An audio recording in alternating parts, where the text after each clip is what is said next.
যখন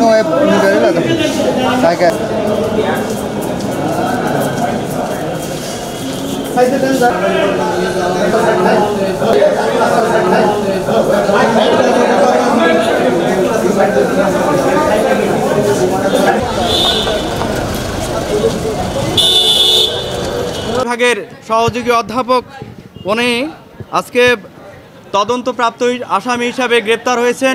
বিজ্ঞ আদালতে তাকে হাজির করলে বিজ্ঞ আদালত আমাদের বক্তব্য শুনে তাকে 3 দিনের রিমান্ড মঞ্জুর করেছেন। আপনারা জানেন যে এই আসামির বিরুদ্ধে গত 16/7/2024 তারিখে দুপুর অনুমান তৎকালীন যে রোকেয়া বিশ্ববিদ্যালয়ের যে সিসিটিভি ফুটেজ সেটার 2:17 রোকেয়া বিশ্ববিদ্যালয়ের যে সিসিটিভি সেটা অনুযায়ী যে বিশ্ববিদ্যালয়ের সাবেক উপাচার্য তার নির্দেশে তৎকালীন প্রক্টর যে ঘটনার সময় রোকেয়া বিশ্ববিদ্যালয়ের প্রক্টর হিসেবে কর্মরত ছিলেন রাষ্ট্রবিজ্ঞান বিভাগের সহযোগী অধ্যাপক মোহাম্মদ শরীফুল ইসলাম বেগম রোকেয়া বিশ্ববিদ্যালয় 1 নং গেটে এর ভিতর অবস্থান করে শহীদ আবু সাঈদ সহ অন্যান্য ছাত্র সমন্বয়ক ছাত্র জনতার আন্দোলনকে দমানোর জন্য হত্যা, নিপীড়ন ও নির্যাতনের মাধ্যমে দমানোর জন্য পুলিশ, ছাত্রলীগ, যুবলীগ, আওয়ামী লীগ এবং রোকেয়া বিশ্ববিদ্যালয়ের শিক্ষক কর্মকর্তা কর্মচারীদের নির্দেশনা ও উস্কানি দিতে থাকেন এবং রোকেয়া বিশ্ববিদ্যালয় এই উস্কানি, হত্যাকাণ্ডের উস্কানি এবং নির্দেশদাতা হিসাবে মূল যে নির্দেশদাতাদের মধ্যে অন্যতম একজন হিসাবে আজকের যে সাবেক প্রক্টর উনি গ্রেপ্তার হয়েছেন। আমরা বিজ্ঞ আদালতে তার 3 দিনের রিমান্ড আবেদন করলে বিজ্ঞ আদালত 5 দিনের রিমান্ড আবেদন করলে 3 দিনের রিমান্ড আবেদন মঞ্জুর করেন। আমরা আপনাদের মাধ্যমে সারা দেশবাসীর কাছে আবারও সেটা উপস্থাপন করতে চাই যে শুধুমাত্র যে তদন্তপ্রাপ্ত একজন প্রক্টর তাকে গ্রেপ্তার করার মধ্য দিয়ে এই যে আজকের যে স্থবিরতা তৈরি হয়েছিল সেটা কিছুটা সচল হলেও আমরা মনে করি অন্যান্য যে সকল আসামি, এজাহারভুক্ত আসামি এবং তদন্তর জন্য আমরা যেটা বিজ্ঞ আদালতে দিয়েছিলাম সেই আসামিরা এখনও ধরাছোঁয়ার বাইরে। এইটা কোনোভাবেই কাম্য নয়।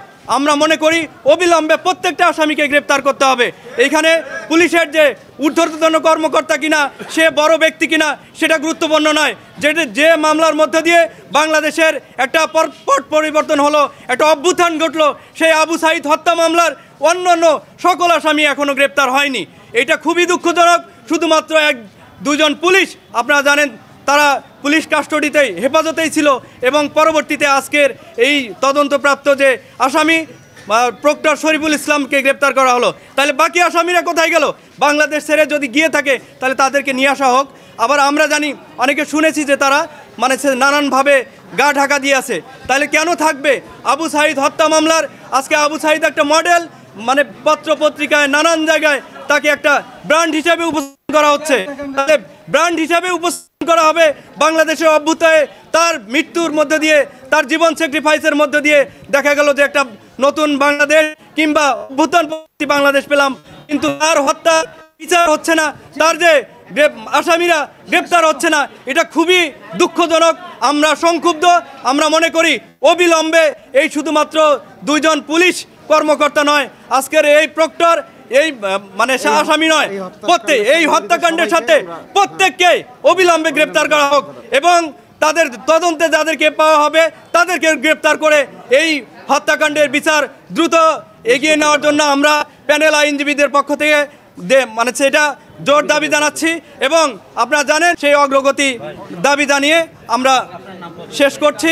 আমি রোকনুজ্জামান রোকন, প্যানেল আইনজীবী, আবু সাঈদ হত্যা মামলার পক্ষের। উনি আমার মক্কেল, দ্বিতীয়ত উনি আমার আপন ভাই এবং আমার আপন ভাইয়ের বিরুদ্ধে ষড়যন্ত্রিকভাবে মামলা করা হয়েছে, যেখানে এজাহারে ওনার কোনো নাম নাই, যেটা কোনো আইনের বিরুদ্ধে চলে যায় যে এজাহারে নাম নাই, কিন্তু তারপরেও তার বাসা থেকে তাকে গ্রেপ্তার করা হয়েছে।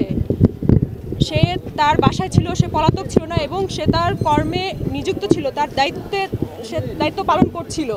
সে যদি দোষী হতো তাহলে সে অবশ্যই পলাতক থাকতো, কিন্তু সে ঘটনার পর সে নিয়মিত তার স্টুডেন্টদের সাথে কথা বলছে এবং ইভেন আবু সাইদের ফ্যামিলি থেকে শুরু করে আবু সাইদ পুরো পরিবার, স্টুডেন্ট যারা সমন্বয়ক ছিল তাদের সাথে কন্টিনিউ তার যোগাযোগ ছিল। তার মধ্যে কোনো সে সম্পূর্ণ নির্দোষ, কিন্তু কে বা কাদের ইন্ধনে আমার ভাইকে আজকে, আমার মক্কেলকে আজকে ফাঁসিয়ে দেওয়া হচ্ছে আমি জানি না। এবং আমরা ন্যায় বিচার চাই এবং আমরা ন্যায় বিচার নিশ্চিত করবো ইনশাল্লাহ। এটা কিভাবে করা লাগে সেটা আমি দেখব, কিন্তু যারা এটা করছেন তারা সম্পূর্ণ আইনের পরিপন্থী কাজ করছেন এবং তারা শুধুমাত্র, আমার ভাই একজন বিশ্ববিদ্যালয়ের শিক্ষক, সে বাংলাদেশের সর্বোচ্চ শিক্ষা প্রতিষ্ঠানের একজন শিক্ষক, তার যে আজকে সম্মানহানি এবং তাকে নিয়ে যে তার সম্মানহানি করার জন্য যে পায়তারা চলছে সেটা কোনো ক্রমেই মেনে নেওয়ার মতো না। আমি একজন বাংলাদেশ হিসাবে এটা প্রথমত তার মানবাধিকার লঙ্ঘন হচ্ছে সেখানে, দ্বিতীয়ত তার বিরুদ্ধে কোনো প্রমাণ নাই, প্রমাণ ছাড়া তাকে এভাবে তার রিমান্ড মঞ্জুর করেছে এবং আমার ভাইয়ের বিরুদ্ধে কোনো যুক্তিযুক্ত কোনো উপযুক্ত কোনো প্রমাণ নাই। সেটা আমি জামিনের আবেদন করেছি এবং আশা করি আমরা নেক্সট ডেটে জামিন পাবো, এটাই আমরা আশা করছি। আপনার নামটা? আমার নাম সাবিয়া আক্তার পপি।